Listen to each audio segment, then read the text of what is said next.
nkomeje kwifiza kugira weekend nziza cyane. Edson Cavani, Alex Telles, Amadi Diallo, Traore, Facundo Pellistri, abasore bose Man United yaguze nta numwe wari kuri liste ya Ole Gunnar Solskjaer. Kuko Ole nkuko ESPN yabitangaje hariho Jadon Sancho, Jack Grealish, Dayot Upamecano ndetse na Nathan Ake. Bakirukana umutoza ngo we nini na nini batamuhaye abakinnyi. C'est quoi?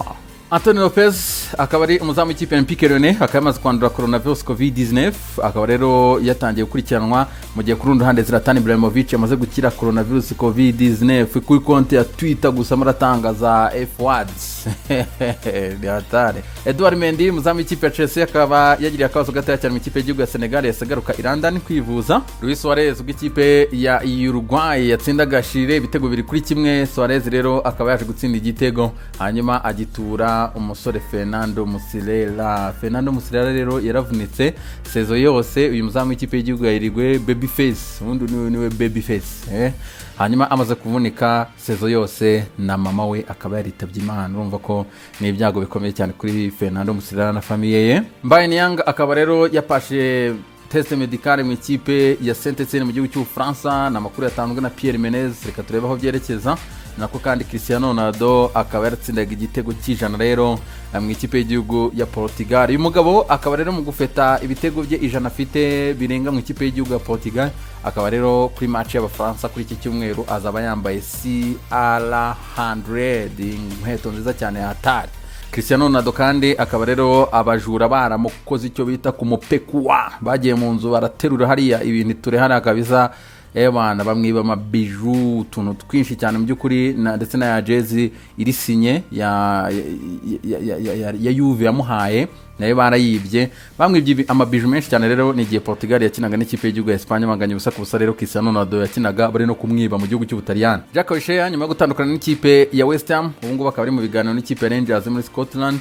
Hanyuma Ousmane Dembele umusore marakora cyane mu buryo bukomeye cyane. Uyu munsi bari batanze akaruhuko mu ikipe ya Barcelona, ariko we yagaragaye mu myitozo, yakoze imyitozo kabisa ya hatari ku giti cye iteye ubwoba. Luis Enrique umutoza w'ikipe y'igihugu ya Espagne yamaze gutangaza yuko Adama Traore akora ariko atajya ajya muri gym, ngo bira bintu bijya ngo biri muri geneze, kuba ngo kingana gutya kigamo ngo biri muri gene zacyo rwose ngo cyavugishije ukuri ntago cyagiterura ibyuma. West Ham United kari kuganira na Danny Welbeck kureba ko yayizamo. Javi Pastore umusore w'ikipe ya AS Roma akaba rero AS Roma yatangira ibiganiro n'abamuhagarariye kureba ko batandukana mu buryo bw'ubwumvikane kugira ngo AS Roma kubera ikibazo cya COVID gihari ibashe gusevinga amafaranga miliyoni 4.5 imuhemba z'amayero ku mwaka.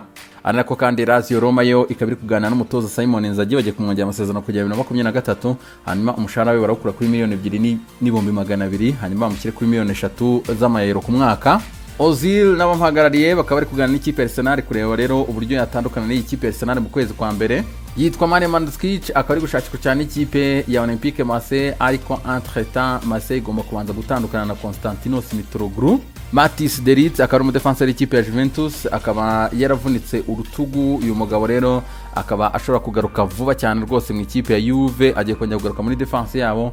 Hanyuma kandi Anthony Martial biri confirmed azasiba match 3 kuranga ikipe ya Man United, ku buryo Martial azagaruka muri Premier League gukina match ya Premier League ku itariki ya 7 z'ukwezi kwa 11 bakina n'ikipe ya Everton. Ubwo byumvikana ko azasiba match ya Newcastle, Chelsea, Arsenal, ariko azaba akina entre match za Champions League kuko ntago bijyanye n'irakarita y'umutuku yabonye ubwo baserwaga n'ikipe ya Tottenham Hotspur ibitego 6-1. Manchester City harimo inkuru nziza cyane yuko Gabriel Jesus, Sergio Aguero, Alexander Zinchenko, Ilkay Gundogan bose bagomba kuba bagarutse kuri match ya Arsenal ku itariki ya 17 z'ukwezi kwa 10.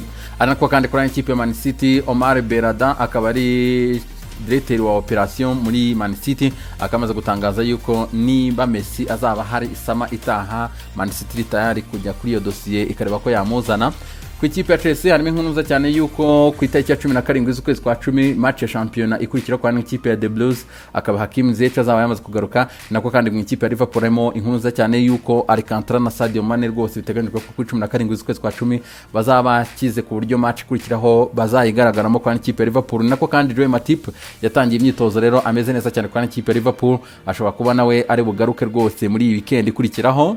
Gareth Bale akaba yaratangiye imyitozo nawe biteganyijwe kuko azagaruka ku 18 z'ukwezi kwa 10 nawe rero biravuga ko yahita aza mu kibuga kabisa gushwanyaguza kwa ikipe ya Tottenham Hotspur ziri kugendaho amashanyarazi. Reka dusoreze mu ikipe ya The Blues Chelsea. Victor Moses akaba rero agiye gusinyira ikipe ya Spartak Moscow. Chelsea rero yamaze kumvikana na Spartak ku buryo uyu mugabo yakoze test medical uyu munsi i Roma, ari nako kandi kuri uyu wa gatandatu rero araza gusinya amasezerano yerekeza mu gihugu cy'Uburusiya.